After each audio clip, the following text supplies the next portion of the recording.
Hi guys, welcome back to my channel. तो चलिए grid का सेकंड एपिसोड कंटिन्यू करते हैं। इस एपिसोड में हमें दिखाया जाता है कि जो लड़की गायब हुई थी वो एक रेस्टोरेंट में बहुत सारी पेस्ट्रीज खरीदती है। उसके बाद उसके मोबाइल में एक मैसेज आता है जिसमें लिखा हुआ होता है कि एक असेंबलीमैन रिश्वत लेते पकड़ा गया है और ये न्यूज़ 18 जून 2022 की होती है। फिर हमें वही सीन दिखाते हैं जहाँ असेंबलीमैन का आदमी पैसे लेने आता है कि अचानक पैसों से भरा बैग गायब हो जाता है और वो बैग किसी और के पास नहीं बल्कि उसी लड़की के पास पहुंच जाता है। यहाँ व्यूअर्स को ये तो समझ आ जाता है कि ये लड़की फ्यूचर या पास्ट में कभी भी आ जा सकती है।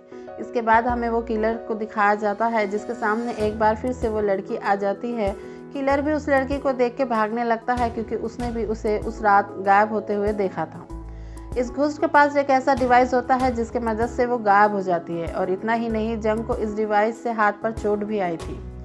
इधर उस लड़की की डीएनए रिपोर्ट उस बाल की मदद से आ जाती है।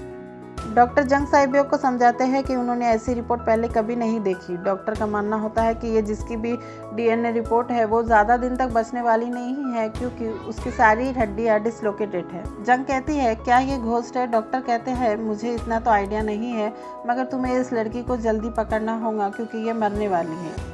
जब जंग रिपोर्ट लेकर जाती है तो उसे डिपार्टमेंट से उसके चीफ का कॉल आता है और वो उसे इस केस को यहीं रोकने का ऑर्डर देते हैं। दरअसल किम साई-हा आर्टिकल पढ़ने के बाद अपनी बॉस चॉय सियोन वुल को भेज देता है। किम साई-हा की बॉस जब आर्टिकल में बने उस घोस्ट का स्केच देखती है तो शॉक हो जाती है और यहाँ व्यूअर्स को समझ आ जाता है कि किम साई-हा की बॉस कुछ तो छुपा रही है। वो फौरन पुलिस स्टेशन पहुंचकर पूरा केस अपने एडमिनिस्ट्रेशन ब्यूरो डिपार्टमेंट में ले लेती है। जब जंग का चीफ उनके अगेंस्ट जाता है तो उन्हें भी हाई अथॉरिटी से कॉल आता है और ये केस उन्हें मजबूरी में यहीं रोकना पड़ता है। इधर जंग को भी डीएनए रिपोर्ट की फाइल किम साई-हा को देनी पड़ती है। जंग का आर्टिकल भी डिलीट किया जाता है। सियोन वुल पूरे सबूत और केस से जुड़ी सभी फाइल्स एक बॉक्स में बंद करके उसी डिपार्टमेंट में किसी फ्लोर पर ले जाते हुए दिखाई देती है। मगर व्यूअर्स से अभी भी ये सस्पेंस रखा जाता है कि आखिर वो घोस्ट कौन है और वो किसके लिए काम कर रही है। और किम साई-हा का एडमिनिस्ट्रेशन ब्यूरो डिपार्टमेंट जो कि एक गिड सिस्टम मैनेजमेंट देखता है, भला इस डिपार्टमेंट का एक छोटे से केस से क्या संबंध है। किम उस पुरानी बिल्डिंग में जाता है जहां किलर ऑलरेडी रह रहा था। वहां जंग ऑलरेडी सबूत इकट्ठा करने आती है मगर उसे अंधेरे में किम दिखाई नहीं देता है और वो उस पर अटैक करती है। इधर किम को ये लगता है कि ये वही घोस्ट है। ऐसे में किम कहता है कि सालों पहले भी तुम यूं ही गायब हो गई थी। जंग के बाद सूंघ लेती है। जब वो उस घोस्ट के बारे में उससे जानना चाहती है तो किम उससे कुछ भी नहीं बताता है। जंग को पता होता है कि किम साई-हा गिड सिस्टम मैनेजमेंट यानी एडमिनिस्ट्रेशन ब्यूरो डिपार्टमेंट के लिए काम करता है क्योंकि किम साई-हा का कलीग सॉन्ग योन जिन जंग को ऑलरेडी जानता है।